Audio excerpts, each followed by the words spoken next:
அக்னி பகவான் மித்ரன் என்ற பெயர்லையும் வாயு பகவான் வர்ணன் என்ற பெயர்லையும் மானிடரா பிறப்பாங்க அப்படின்னு சாபமிடுறாரு. 2 பேரும் பூலோகத்துல மனிதரா பிறந்துட்டாங்க. ஒரு நாள் இவங்க நதியோரம் நடந்து போயிட்டு இருக்கும் போது மேலோக கன்னிகை ஊர்வசிய பாக்குறாங்க.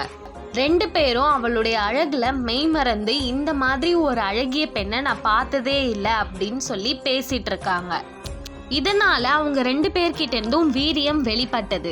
மித்ரனிடமிருந்து வெளிப்பட்ட வீரியம் கும்பத்திலையும் வர்ணர்கிட்ட இருந்து வெளிப்பட்ட வீரியம் தண்ணீர்லையும் கலக்குது. அந்த கும்பத்திலிருந்து தோன்றியவர் தான் அகத்திய முனிவர். தண்ணீரிலிருந்து தோன்றியவர் தான் வசிஷ்ட முனிவர். அந்த சின்ன கும்பத்திலிருந்து தோன்றிய அகத்திய முனிவர் அந்த குடம் அளவு தான் இருப்பாருன்னு சொல்லப்படுது. தாரகனை அழிக்க தோன்றியவர் தான் இவர்.